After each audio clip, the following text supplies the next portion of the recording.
मेरा 20 साल का नौकर रामू हमेशा मेरे आगे पीछे घूमता रहता था। मैंने उसे छोटा समझा था, लेकिन एक दिन उसने मुझसे कहा, मालकिन, मुझे छोटा समझने की गलती मत कीजिए।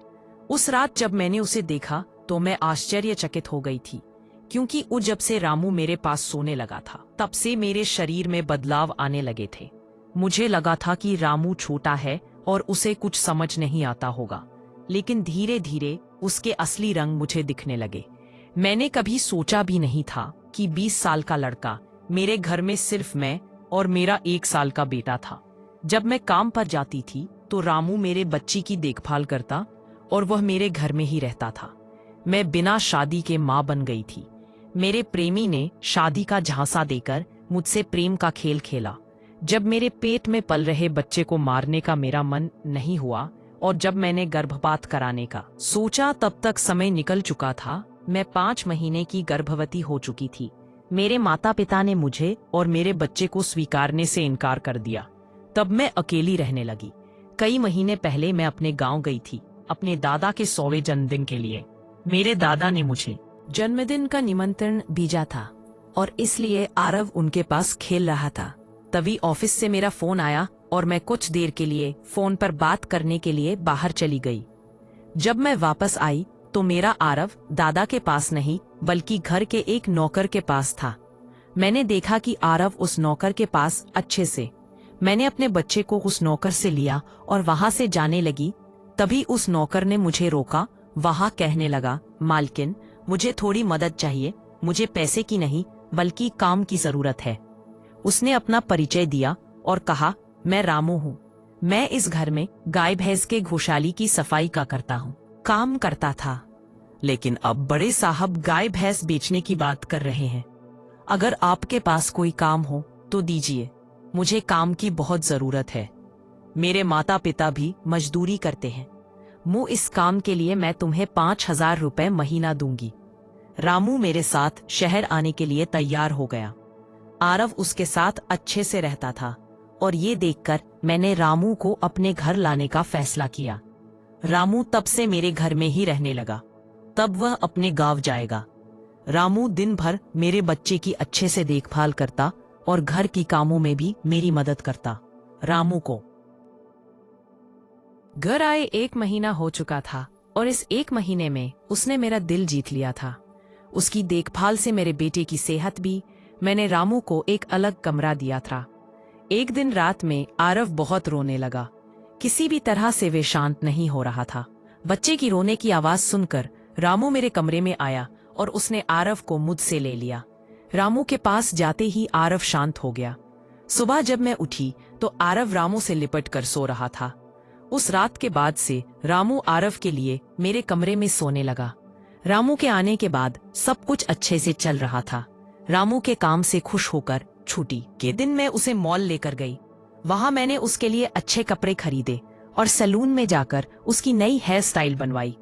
रामू देखने में अच्छा था, लेकिन वह एकदम साधारण तरीके से रहता था। उस दिन मैंने उसका पूरा लुक ही बदल दिया था। उसे नए अंदाज में, इसकी मैंने कल्पना भी नहीं की थी। मॉल से हम घर आए तो आरव आते ही सो गया था। मैंने उसे कमरे में बिस्तर पर सुला दिया और पानी पीने के लिए बाहर जाने लगी। तभी रामू मेरे लिए पानी लेकर आया। पानी पीकर मैंने गिलास रखा और मैंने उसे खुद से दूर किया। तब रामू ने कहा, मालकिन, आपकी वजह से आज पहली बार मैंने खुद से प्यार करना सीखा है। जिंदगी बहुत खूबसूरत है, बस इसे जीना आना चाहिए। आज आपने मेरा काया पल्प करवा कर मुझ पर बहुत बड़ा उपकार किया है। मैं वह 20 साल का था, लेकिन गांव का लड़का होने के कारण उसकी कद काठी अच्छी थी। वह घर में भी रोजाना कसरत करता था। उसकी लंबाई भी ठीक ठाक थी। मैंने उसे उसकी पढ़ाई के बारे में पूछा था, लेकिन उसने कहा कि अब उसका पढ़ाई से मन उठ गया है। हर सुबह ऑफिस जाने से पहले मैं अपने बच्चे को दुलार कर ऑफिस के लिए निकलती थी। आज जब मैं ऑफिस के लिए निकलने से पहले आरव को चूमने गई, तब वह रामू की गोद में था। अचानक आरव ने अपनी गर्दन घुमाई और मेरे होंठ रामू के गाल पर लग गए।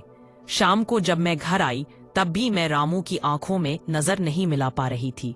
रामू ने आरव को खाना खिलाकर सुला दिया था। फिर हम दोनों ने साथ में खाना खाया। खाना खत्म करने के बाद मैं अपने कमरे में गई। वहां मैं अपनी दवाइयां ले रही थी। दवा लेने के बाद भी मेरा सिर बहुत दर्द कर रहा था। मैं अपनी कमरे में सिर पकड़कर बैठी हुई थी। कुछ देर बाद रामू कमरे में आया। मुझे इस हाल में देखकर उसने पूछा कि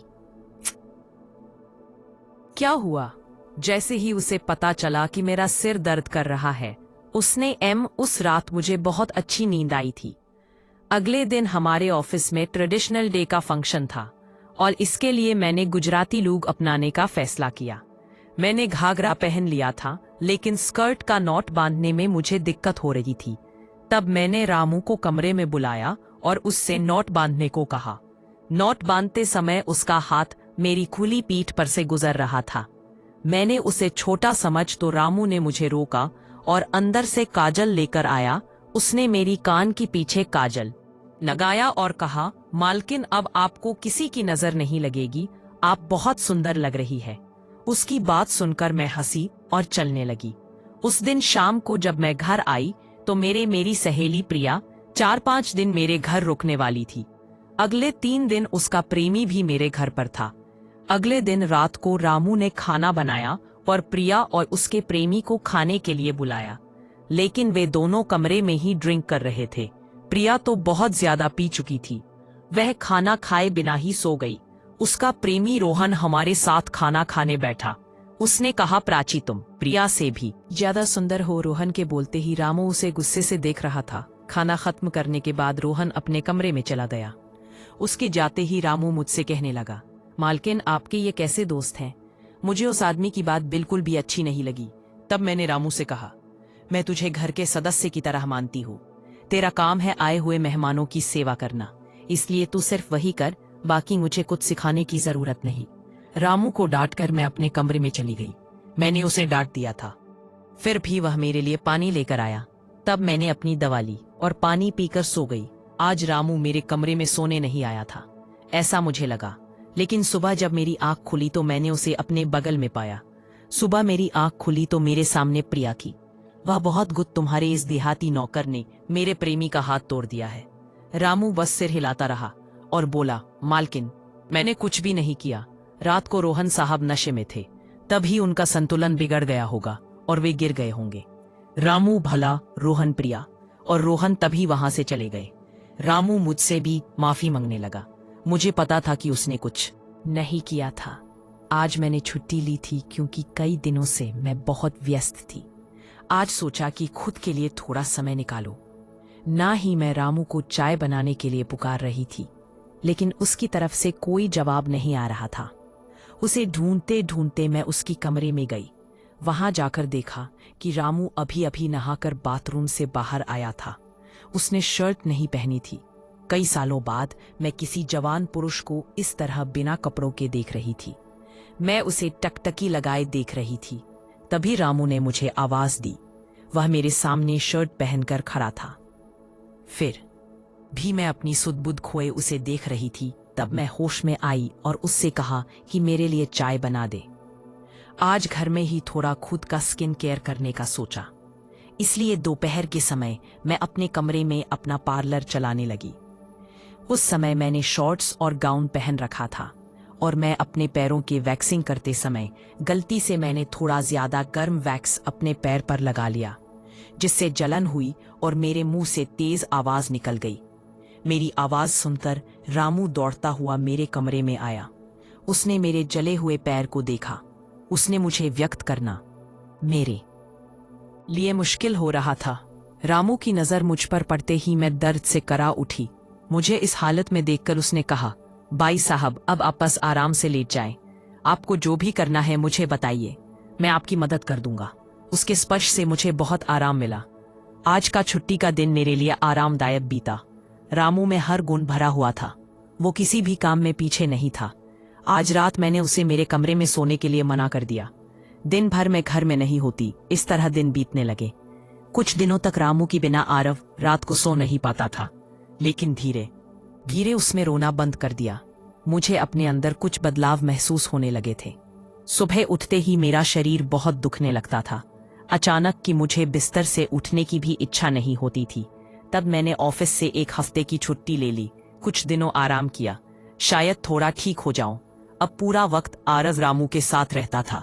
जब उसे भूख लगती तो वहां बीच बीच में मेरी कमर पर हाथ देखकर उसने समझ लिया कि मुझे बहुत तकलीफ हो रही है। रामू ने कहा, भाई साहब, अगर आपको कोई आपत्ति न हो तो मैं आपकी कमर की मालिश कर देता हूँ। मेरी कमर इतनी दुख रही थी कि मैंने इसकी मालिश के लिए हाँ कर दी। लेकिन उस वक्त जब मालिश कर रहा था मुझे बहुत आराम मिल रहा था। मालिश करने से मेरी पीड़ा जैसे झट से गायब हो गई थी। मालिश करते समय रामू ने मुझसे पूछा, भाई साहब, आपको आरव के पिता की कभी याद नहीं आती? आप इतनी सुंदर और जवान होकर भी। मैंने उससे कहा कि शायद तुम्हारे सवाल का उत्तर मेरे पास नहीं है। उस सवाल पर वही विराम लग गया। रामू की मालिश से मुझे अच्छी नींद दाग गई थी। अगले 2 दिन बाद वह तारीख थी जब मैंने अपने प्रेमी से मुलाकात की थी। आखिर वह दिन आ ही गया।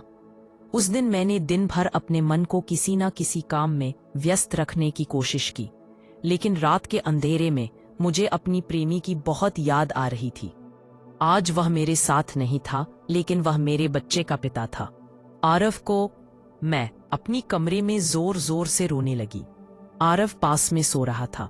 इसका भी मुझे ध्यान नहीं रहा। मैंने आज अपनी दवाइयां भी नहीं ली थी। रामू पानी लेकर मेरे कमरे में आया। मुझे रोते हुए देखकर उसने मुझे पानी पिलाया। जब मैं शांत हुई तो उसने मुझे दवाइयां दी। मेरे रोने की आवाज से आरव हल्का हिलने लगा। वह जाग ना जाए इसलिए रामू मुझे अपने कमरे में ले गया। वहां जाकर मैंने उसे कसकर गले लगा लिया। ऐसा लग रहा था कि मैंने अपना होश खो दिया था। मेरा रोने का कारण सुनकर रामू भी शांत हो गया था। वह लगातार मेरे आंसू पोंछ रहा था। तब रामू ने कहा, भाई साहब, मैं अभी छोटा हूं, मुझे कुछ भी नहीं आएगा। उसकी बात सुनकर मैंने उसे और पास खींच लिया। उस रात मैं उसकी कमरे में थी, लेकिन सुबह जब मैं उठी तो वह मेरे पास नहीं था। उसकी शर्ट वहीं पड़ी हुई थी। मुझे आरव का ख्याल नहीं आया था, लेकिन रामू ने नहीं भुलाया। उसने हम दोनों माँ बेटे को खुश कर दिया था। रात की थकान के बाद मैं सुबह देर से उठी थी। दिन भर रामू ने मुझसे नजरें नहीं मिलाई। आज प्रिया मुझसे मिलने घर आई थी। जितनी जल्दी हो सके अपने नौकर को यहाँ से निकाल दो। वो दिखने में जितना मासूम लगता है उतना है नहीं। उसकी बात का मैंने खास ध्यान नहीं दिया। रोज की तरह रात को खाना खाने के बाद रामू ने मुझे पानी का गिलास मेरे कमरे में लाकर दिया और उसने आरव उसकी देखभाल कर रहा था। मैंने अपने कमरे की लाइट बंद कर दी और सो गई। कुछ समय बाद मुझे आरव की आवाज सुनाई दी। उसकी आवाज से मेरी नींद खुली। मैं उठने वाली थी कि तब ही उसकी रोने की आवाज बंद हो गई। कुछ समय बाद रामू मेरे कमरे में आया था। उसने मेरे पास आकर ये देखने की कोशिश की कि मैं सो रही हूँ या नहीं, और फिर उसने मेरा मोबाइल उठाया।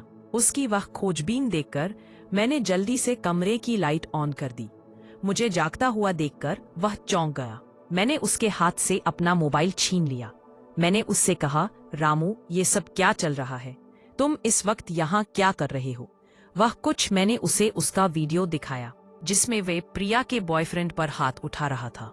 उस दिन रोहन के मोबाइल का कैमरा गलती से चालू रह गया था और उसमें उनकी हाथापाई रिकॉर्ड हो गई थी। सुबह जब प्रिया मुझसे मिलने आई थी तब से मैं रामू पर नजर रख रही थी। रामू, तुमने झूठ क्यों बोला? तुमने रोहन पर हाथ क्यों उठाया? तब उसने कहा, जो भी आप पर बुरी नजर डालेगा उसके साथ मैं यही करूंगा। मालकिन, उस रात जब रोहन नशे में था, वो आपके कमरे में वो अपने साथ कुछ गलत करने की कोशिश कर रहा था और इसलिए मैंने उस पर हाथ उठाया। रामू की बात सुनकर मैंने कहा, ठीक है, मैं तुम्हारी बात मानती हूँ, लेकिन तुम मुझे नींद की दवा क्यों दे रहे थे? आज मैंने तुम्हें मेरे पानी में अब अपना हिसाब करो और गाम निकलो। मेरी बात सुनकर रामू बोला, मालकिन, आप जैसा सोच रही है वैसा कुछ भी नहीं हुआ है। कल रात मैंने आपके साथ कुछ भी गलत नहीं किया। मैंने आपके पानी में नींद की दवा मिलाई थी, जिससे आप मेरे पास आते ही आप फिर से अपने उस प्रेमी से मिलने की तैयारी कर रही थी। आपकी मुलाकात आपके ही घर में तय हुई थी। मुझे यह सब पता था। आप उससे ना मिले, इसलिए मैं आपको रात में नींद की दवा दे रहा था। वह व्यक्ति यदि आपको धोखा दे रहा है, वह आपसे झूठ बोल रहा है, वह आपके बच्चे को आपसे छीनने का। रामू, तुम हो कौन? तुम्हें ये सारी जानकारी कैसे मिली? तब उसने कहा, आपकी बाबा साहिब ने मुझे आपका फोटो दिखाया था। मुझे आप पहली नजर में ही अच्छी लगी थी, लेकिन बाबा साहिब ने यह भी कहा था कि आप शादी के खिलाफ है। तब मैंने उनके साथ मिलकर यह प्लान बनाया। आपके दिल में अपनी जगह बनाने के लिए मैं यहाँ आया था, लेकिन यहाँ आने के बाद मैंने देखा कि बहुत से लोग आप पर बुरी नज़र रखते हैं। उसने मेरे प्यार के लिए इतनी मेहनत की थी। रामू ने मेरे प्रेमी के बारे में जो भी कहा था वह सब सच था। रामू ने मेरे प्रेमी की सारी जानकारी सही निकाली थी। रामू जैसा ईमानदार पति और मेरे बच्चे का पिता मिलना मेरे लिए बहुत बड़ी बात थी। आज मैं विक्रांत उर्फ रामू के साथ बहुत खुश हूँ। वह मुझसे और मेरे बच्चे से बहुत प्यार करता है। मेरी बाबा साहिब की वजह से आज मेरा परिवार शुरू हुआ।